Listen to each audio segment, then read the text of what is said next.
ফরিদপুর থেকে শুরু করে এই যে পঞ্চগড়ে অনেকে এখন কাজে লেগে পড়েছে বিভিন্ন মিশনারির নাম দিয়ে। সাদা পোশাকে তারা আসতেছে, নারী আর পুরুষ সবার পোশাক সাদা।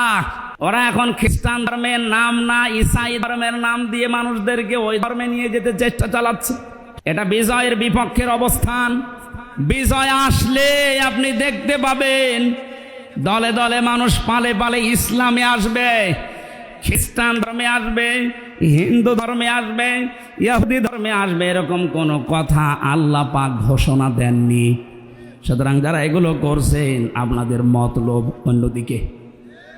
আমি কথা বোঝাতে পারিনি, নিচে নামা যাচ্ছে না, সমস্যা আছে। সুতরাং এগুলো যারা করছেন আপনারা থামবেন। এ দেশের বিজয় মুসলমানেরা যখন এনে দিয়েছে, আল্লাহ যেটা জানাতে চায় দলে দলে পালে পালো মানুষ ইসলামে আসবে, এইটাই আমরা দেখতে চাই, অন্য কিছু না। সুতরাং ইহুদি, খ্রিস্টান, কাদিয়ানি, অন্যান্য যত নাম নিয়ে মানুষদেরকে ইসলাম থেকে বের করার চেষ্টা চালাচ্ছেন, এদেশের মুসলমানেরা এখনো বুঝে উঠতে পারেনি। যদি বুঝে উঠতে পারে, মাটি তলা পায়ের নিচে কিন্তু মাটি থাকতে দেবে না। কথা বলেন। আমরা আপনাদেরকে আহ্বান জানালাম, আপনারা থামবেন। যারা অন্য ধর্মের প্রচার করছেন, ৯৬% মুসলমানের দেশে ইসলাম থাকবে, অন্য কিছু না। অন্য যারা থাকবে জিজিয়া দিয়ে থাকবে। কথা বলে না কেন?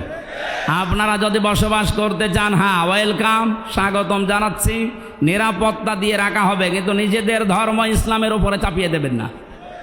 কারণ আল্লাহর সাহায্য যখন আসে তখন বিজয় আসে।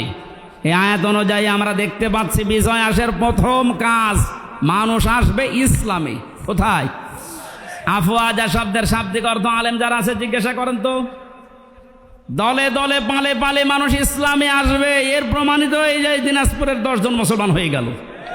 আপনি আবার কোত্থেকে কি ঈসাই ধর্ম নিয়ে আসতেছেন? এবার আসেন তো শব্দের দিকে তাকায়। আল্লাহ পাক বলেন, হে নবী আপনি দেখতে পাবেন মানুষগুলো দলে দলে পালে পালে প্রবেশ করছে ফি দীনিল্লাহ, আল্লাহর দিনে। কার দিন বলেন তো? দিন কার? আরো জোরে। আমাদের নাকি দিন? দিন আল্লাহর। আমরা হচ্ছে দিনের খাদেম, কামলা, লেবার, মনীষ, পাট, যাই বলেন, সার্ভেন্ট, ভিত্ত। আমরা কেউ এ দেশে দিনের মালিক না, আমরা সবাই দিনের খাদেম। দিনের খাদেমে কথা বলতে লজ্জা হয়, শরম লাগে, নিজেকে ছোট মনে হয়। আরে বিশ্ব নবী ছিলেন দিনের খাদেম। প্রচার করতে গিয়ে যখন কাফেরেরা পাথর দিয়ে আঘাত করত, ঢেকে ফেলতেন মারতে মারতে, হযরতে জিবরাইল এসে যখন পাথরগুলো সরিয়ে ফেলেন, নবীজি আহত অবস্থায়, ক্ষত বিক্ষত অবস্থায়, কথা বলতে পারেন না, এমন কঠিন অবস্থায় বলতেন, ইয়া আখি জিবরাইল, হে ভাই জিবরাইল, আমার কাজটা সকালবেলা থেকে কি? অন্য কোনো কাজ আছে আমার? ফেরেশতা জিবরাইল বলতেন, ইয়া রাসূলুল্লাহ, আল্লাহ পাক আমাকে জানাতে চেয়েছেন, বলতে বলেছেন এই কথা যে সকালবেলা থেকে আপনার কাজ এই দিনের খেদমত করা। কারণ দিন প্রচারের জন্য দিনের খাদেম হিসাবে আল্লাহ আপনাকে পাঠিয়েছেন। দিনের মালিক নবীজিও না, দিনের খাদেম ছিলেন তিনি। আমরাও দিনের খাদেম। বাস্তবতা এবার সামনে নিয়ে আসছি আমরা।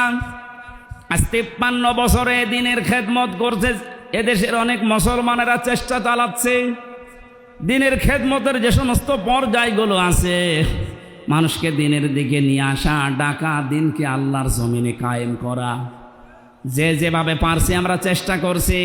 কিন্তু দেখতে পাচ্ছি আমাদের এই বাধা দেওয়ার জন্য অনেকে উঠে পড়ে লেগেছে।